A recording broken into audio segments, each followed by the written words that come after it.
Il y a des choses qu'on préférerait ne pas savoir, des réalités qu'on préférerait esquiver.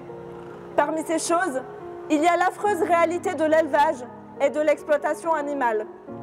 Parmi ces choses, donc, il y a surtout des gens, des individus, des millions d'animaux en fait. Et parce qu'il y a des victimes, il nous faudra bien ouvrir les yeux. C'est pour ça que nous sommes là, pour faire savoir une réalité qu'on préférerait s'épargner. Pour exposer en pleine place publique ce que l'industrie et les lobbies de la viande s'efforcent de bien planquer. À coups de spots publicitaires indécents, à coups de lavage de cerveau, signés Proviande ou Micarna. Parmi les exploits de cette ignoble industrie se trouvent leurs campagnes de communication qui font tout pour nous faire oublier que ce qu'ils font n'est rien d'autre qu'un vaste carnage, qui réussissent à nous faire croire qu'il n'y a personne dans leur barquette, que tout cela est bien normal, tout à fait banal, et qu'il n'y a là aucun mal. Alors les voici dans nos mains, ceux dont personne ne parle.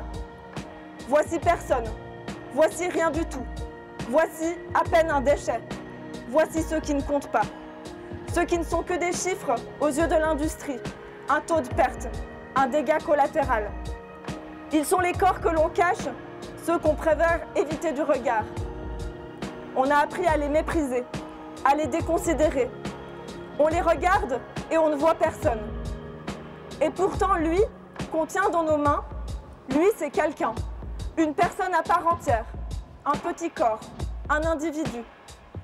Quelqu'un qui aurait pu vivre 8 ans et jouir d'une vie agréable. Mais personne n'avait prévu un tel destin pour lui. Dans le meilleur des cas, il n'était destiné qu'à vivre 35 jours de misère, juste assez pour servir nos appétits macabres. 35 jours enfermés, entassés avec des milliers d'autres individus, cloîtrés dans des hangars sordides où tout a été pensé pour bien les exploiter, les essorer. Prendre d'eux tout ce qu'il y a à prendre, leur chair, leur dignité. Ces individus, ce sont les victimes de l'élevage intensif, celles qui ne finissent même pas en barquette, mais tout simplement dans une benne ou dans un congélateur rempli de corps morts. Les plus faibles, qui n'auront pas survécu à leurs conditions de vie déplorables. L'industrie fait mine de n'avoir rien à cacher. Et pourtant, voici des tas de cadavres. Et nos images d'enquête dans vos affreux élevages. Voici des millions de vies broyées. Voici des millions de corps brisés. Combien de temps encore devrons-nous montrer ce que l'industrie s'efforce de camoufler? Combien d'enquêtes? Combien de campagnes? Combien d'actions pour qu'on nous croie? Je souhaiterais que ce soit la dernière fois qu'on doive publier des enquêtes en élevage ou en abattoir. Que les gens comprennent enfin et prennent au sérieux, qu'on nous soutienne, qu'on sache. Je souhaiterais que ce soit la dernière fois qu'on ait à porter des cadavres sur la place publique.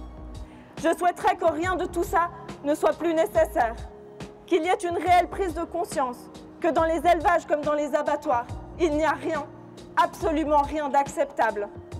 Que c'est une horreur sans fin, un drame, une abomination, et que collectivement nous prenions en charge de démanteler cet enfer organisé. Mais parce que le changement prend toujours trop de temps, parce que les luttes sociales sont un travail de longue haleine, nous savons que ce ne sera probablement pas la dernière fois. Nous le savons et nous sommes prêtes. Alors nous continuerons, sans relâche, à montrer ce que peu de gens sont encore prêts à voir.